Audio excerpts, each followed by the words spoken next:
How do there, guys, and welcome back to Edgar TV, where it's time to look at the PDC Development Tour, which has just concluded, giving us a World Championship final of Gian van Veen versus Luke Littler.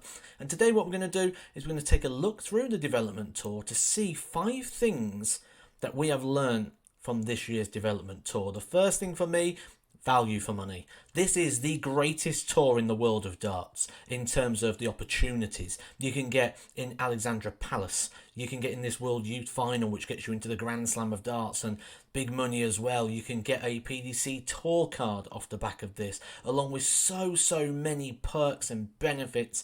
And that's just the big carrot that's dangled along the way. Not only is that, but you've got these events prizes for each individual event. So £2,500 the winner, £1,000 the runner-up. And you can see the breakdown as it goes. Now remember, it is only £25 to enter these events, which is half the price of the Challenge Tour. So really good value for money. And if you're get into the latter rounds, it really does divvy up quite well. When you look at the players here in the top areas of the sport. So the first 4, you can clearly see they're over £10,000. Now, there are 24 events available on the PDC Development Tour, which means an entry fee outlay of just £600. So if we take, for example, the top 16, the player in 16th position here, Dominic, he would have made £4,250 on top of his £600 outlay for. Now, I'm not including expenses. There will be expenses that go with this, such as travel, hotels, and various costs. I'm not going to include them because they'll be different for everybody. Someone might live in Milton Keynes, for example, and the event will be in Milton Keynes, so their costs are going to be a lot lower, where someone like Bradley Rhodes, for example, might need to travel over from Holland. So it is a little bit hard to judge. I'm just purely looking at the outlay in terms of prize money against entry fee. If we take a look at number 32 here, Jim Mostyn, £2,875. Take off the £600 entry fees, £2,275 to do what he wants. Now it's not that expensive. A lot of people overestimate the cost of the travel and things like that. I've been a professional for 11 years. I know how you can do these things on a budget. There's ways around the system. There's ways to use certain benefits and certain perks to avoid paying out these ludicrous fees people think it costs in order to travel to these events. In at 4th, I'm going to take a look here, and what I'm looking here, we're looking at those flags. Look at those nations. So the top 10 players, in terms of the averages, 7 different nations represented, and only one of them being from England in Luke Littler. Now, if you would have gone back maybe 5 years, maybe less, that would have been pretty much all England. It would have been an England-dominated sport. But what we're seeing now is lots of different countries coming through. Great to see Poland on there, represented by Sebastian Bielecki, after we saw what happened with Poland when they got the World Series opportunity over there and they sold it out in minutes. So real good globalisation here in the youth game as well. Another thing to really consider here is, what do you need to throw? Now, we've got a whole season worth of stats of every player that has played. And for me, I think I've found what the base level is. If someone was to message me now on any of my social media platforms below, especially Twitter, where I spend most of my time on social media, which is at the Edgar501 if you're not on there already. Cheeky, I know. But what we need to do is we need to look at what that recommendation is. Now, for me, I've worked out 2 areas. We've got an 18 darter, which is 83.50. And then we've got 21 darts, which is 71.57. Now, these are significant numbers for a reason. 21 darts, so the bracket between 18 to 21 darts. That is 7 visits to the board. 156 players are throwing that standard on the Development Tour.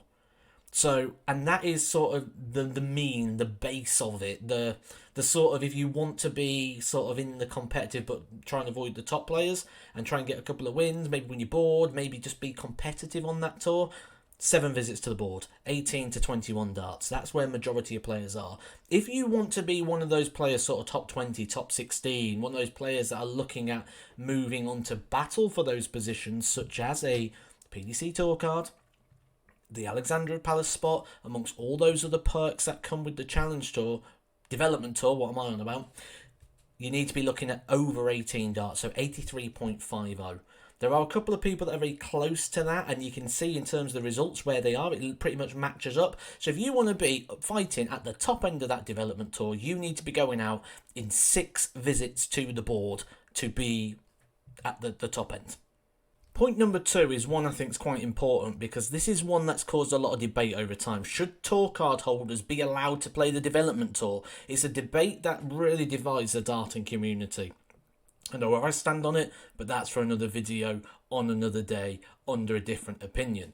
What this one is about is having success on the main tour doesn't always mean you're going to have success on the development tour. We look at Danny Jansen, a man who's won a PDC Pro Tour event. He's played on the World Championship stage and won on that stage. He actually finished 65th. Now, he didn't play all the events, but the big thing that stands out for me is the fact that he only averaged 81.53, very down from what we'd expect to see from him on the Pro Tour. And the same can be said for Adam Gavlas, someone that we've seen a lot of on the TV screens over the years, only averaging 85.60, finishing 14th on the Order of Merit. A man that this year reached the UK Open semi-final. That's the main UK Open, the one on ITV, the big event. Semi-finalist of a TV major. Finished 14th on the development tour. And the final thing, the top thing I think we've learned, once again, this isn't just this year, this is other years. The PDC Development Tour is a fantastic breeding ground for the top talent. And the players that have qualified to go through to the Pro Tour once again, I think are going to handle it very well and acquit themselves quite well. We know Gian van Veen's already on the tour. And he'll be on the tour for quite a bit of time because he's looking like he's going to be doing well at the back end of this year. He's qualified for a lot of events. He's going to go up the rankings. But who's going to be taking those tour card spots? Well, first we've got Wessel Nijman, a man who should already be a tour card holder, but he was a bit of a silly boy, and he sort of hindered his own progress a little bit in terms of it took him a lot longer to get here than it should, but he is there now. 92.74 average across the season. Over that many events, that is mightily impressive. Same for Luke Littler, a man who I've been following for a while and have been speaking about very heavily on this channel.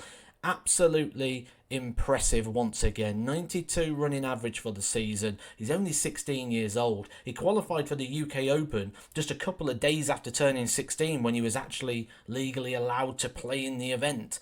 And now he's going to be one of the youngest ever PDC tour card holders.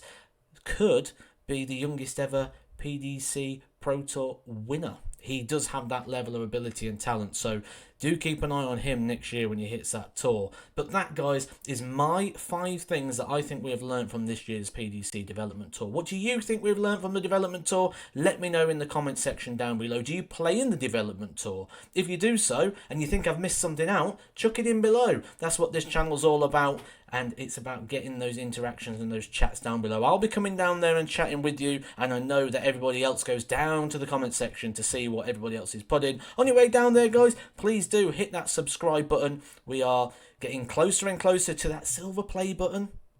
One day I'll get it. It'll be on the wall. And also, hit that like, and I'll catch you soon for some more Edgar TV. Edgar TV.